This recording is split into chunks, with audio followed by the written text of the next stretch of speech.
In today's video, let's talk about using glazing in miniature painting. What is glazing? What is it good for? Should you use it or not? And if yes, then how? Let's find out together. A quick disclaimer before we start. I have been painting miniatures for a few years now, and I would like to believe that I have become a pretty decent painter over the years, but I am always learning new things. If you asked me a couple of years ago to make a video about glazes, it would have been quite different, and if you ask me 2 years from now, it will probably have changed again. That being said, this video will probably serve you well if you are a beginner or intermediate level painter. And if you're much better than me, maybe you can help both me and my viewers in the comments with some advanced insights. Alright, let's start first by defining what I mean by glazing and glazes. Acrylic paints, which are most commonly used for mini painting these days, are translucent. This means that whatever is under the paint will still be visible to a certain degree even after the paint dries. So you generally need multiple layers of paint to fully and opaquely cover the surface you are trying to paint. This is both a blessing and a curse. A curse because depending on your paint and the color you are trying to cover, it might take a lot of work to create a completely opaque and uniform color on the surface.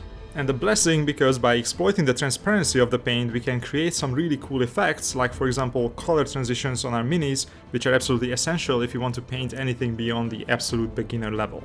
How translucent your paint is depends on a lot of factors, like for example different brands have different properties and pigmentation densities, but on top of all that you still have control over this by deciding how much you are thinning your paints while painting with them. As you can probably imagine, the thicker the paint you are applying, the more it is going to cover, and on the flip side, the thinner it is, the more translucent it gets. When painting minis, we usually talk about 3 universally recognized paint consistencies, even though nobody can fully define how thick each of those are exactly. But in general, the thickest one is the base coating consistency, which is used for completely covering a surface and achieving an opaque finish as quickly as possible.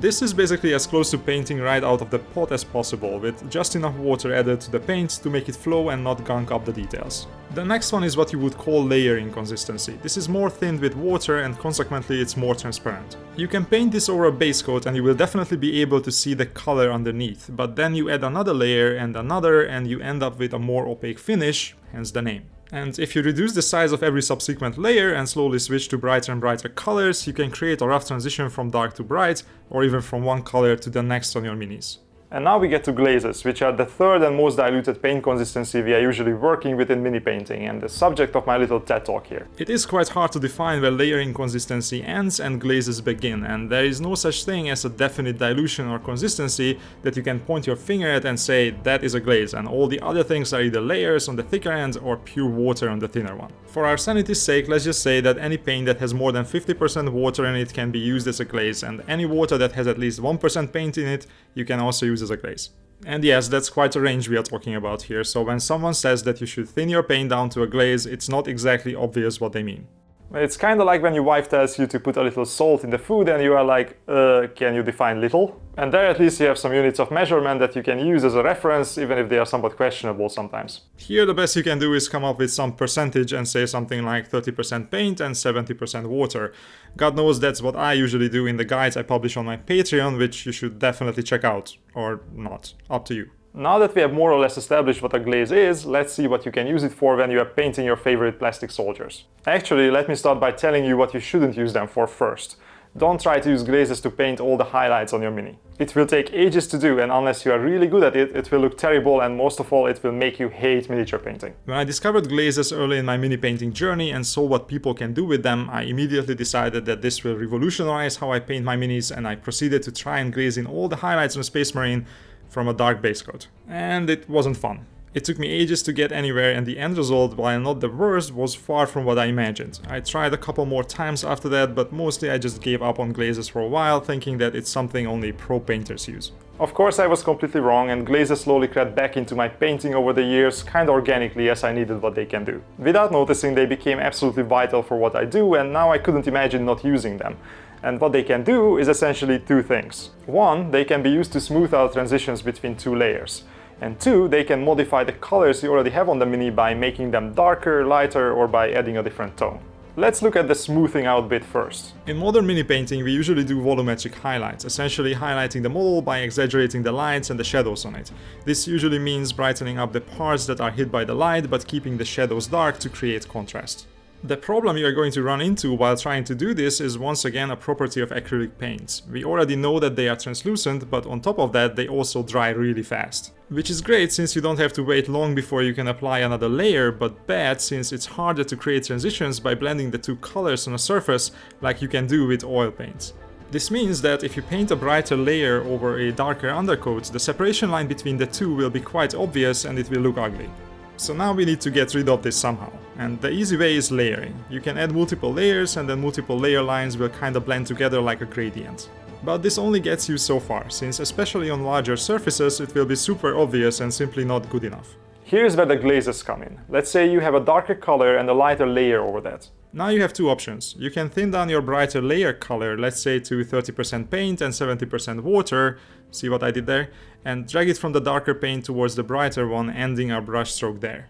The pigments in acrylic paints tend to be deposited where you end your brush stroke. Imagine that you are basically dragging the color around with your brush. So it's important to start painting with the glaze where we want the color to be translucent and end it where we want the color to be opaque. The other option is to take the darker color, thin it down the same way, but use it the opposite direction, dragging it from the middle of the brighter highlight towards the middle of the shadow.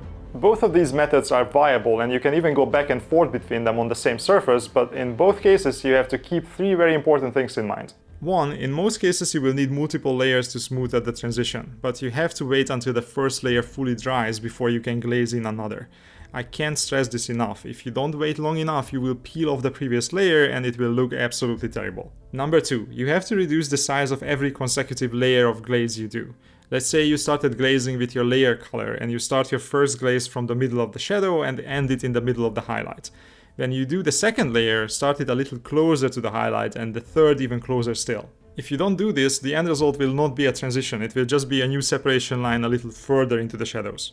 And number 3, keep in mind that by glazing you are changing the size of your highlights. If you glaze with your brighter color, then you will increase the size and therefore the brightness of the highlight. And if you do this on all the highlights, it might make your model much brighter than you intended, and then the end result will become washed out and lacking in contrast. On the other hand, if you use the shadow color to glaze, the opposite can happen, where you increase the size of your shadows so much that the whole model becomes a dark mess. You can of course glaze in the opposite direction if that happens, but it's better to prevent this by taking this effect into account. For example, if you know that you will darken things down, you can make the original highlights a little bigger than necessary, so the glaze will just get rid of the excess and it becomes balanced as all things should be. Just don't forget that your transitions don't have to be pixel perfect. These models are small and usually people don't look at them with a magnifying glass. So definition and good highlight placement are usually more important than smoothness. But if you really want to go for butter smooth, then it's your mini and your choice of course. A trick that a lot of painters, including myself, use to make life a bit easier is to add little scratches and texture around the transition line between the colors. This makes the line fuzzier and ultimately it becomes easier to create the illusion of smoothness with fewer glazes. And it also adds some visual interest onto the mini as well, since in life few things are smooth. I'm talking about surfaces of course. But I want to emphasize a very important point once again. Don't try to glaze from a super dark color up to a super bright one. It will be a miserable exercise. Instead, paint a solid brighter color on the surface with a layer consistency and then use the glaze to smooth out the transition between them. Then keep repeating this until you reach the maximum brightness you need. The smaller the difference between the darker and brighter color you are trying to blend together is, the easier it will be to make it look good. This way your model will look much better and you will not lose all your hair in the process.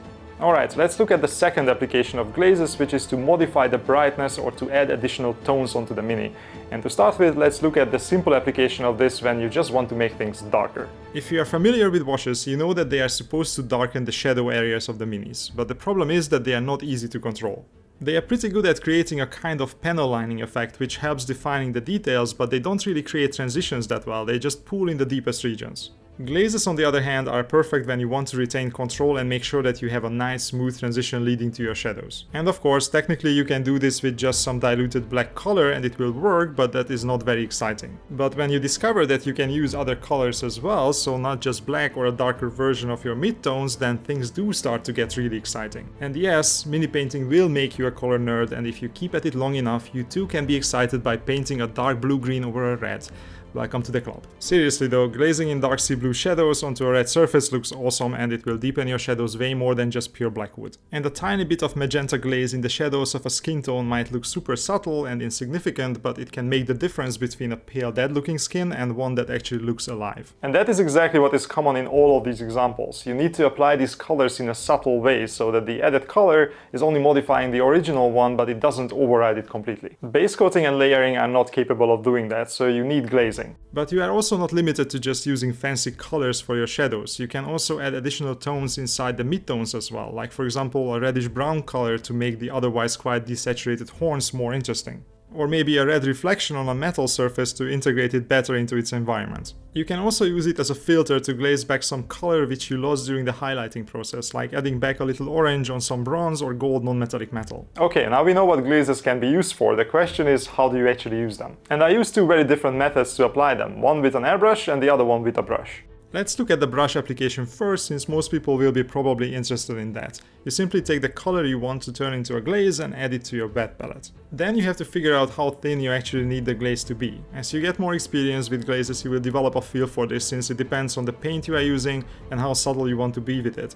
But for now, let's just stick with the about 30% paint and 70% water ratio. As you can see, I'm not really doing it very scientifically. I'm not counting the drops. I simply add water with my brush until I feel it's fine. Now I load the brush with the thinned down paint, but the problem is that if I start painting with so much water in the brush, I will flood the surface and it will turn into a crappy wash instead of a glaze. The important point is not so much to change the consistency of the paint, but rather to dilute the amount of pigments, so the water is actually an unwanted side effect. And this is where one of the most important mini painting tools comes into play, the almighty paper towel, which you should always have next to your wet palette. This is what we use to control how much moisture is in the brush. I run the brush over the paper towel and I let it absorb most of the water, but leaving the pigment behind. Now we can start depositing the paint on the surface by starting in the darker color and ending in the brighter one. Then I wait for this layer to dry and I will apply another one, but this time starting slightly closer to the highlight to create a transition. And I will keep doing this until I'm happy with how smooth it is. And this is really all there is to it. And of course you can tinker with the dilution while you are doing it. If it doesn't cover enough, you can add a little more color. If it's covering too much, you can quickly remove it from the model with a damp brush and then add a little more water, but the only real magic trick is the paper towel. If you have an airbrush and you are not afraid to use it, you can also use that to make this process much faster, but not necessarily easier. Creating transitions with an airbrush is easy, but it will lead to a recognizable airbrushed look. So instead you can create the highlights with a brush and use airbrush glazes to smooth out the transitions. Similarly to the brush method, you need to dilute the paint with 70 to 80% airbrush thinner this time. Then with very low pressure and tiny air bursts, you spray the color on top of the transition line or wherever you want the glaze to go. With a little experience, this is actually not so difficult, and the chances of ruining the hours of work you had already done with the brush, less likely, but not impossible. We miniature painters like to live dangerously. Before we move on to the conclusions, there is one important thing everybody seems to always ask, and I will answer it here close to the end to see if people actually watch this long or just ask anyway. For the airbrush, it's better to use dedicated airbrush thinner, although you can use water as well. But for brushwork, you don't need any fancy retarders or mediums. Simple water will do the trick. If you can't get it to work, it's a skill issue and you have to practice a little more. Some fancy product will not fix that. And with that, we have reached the end of this guide, and hopefully you already know the answer to the question, are glazes useful and should you use them for painting your minis? Yes, they are, and yes, you should. Thank you very much for staying with me this long. I hope you found something you can use in your own mini painting journey, and if not, then at least you had a good time. If that is the case, give the video a like and subscribe, because there is more where this came from. Also, don't forget to check out my Patreon, which I only recently started, but it already has a ton of cool stuff, and the people there are the best. Thanks a lot for watching and for your support. See you in the next one.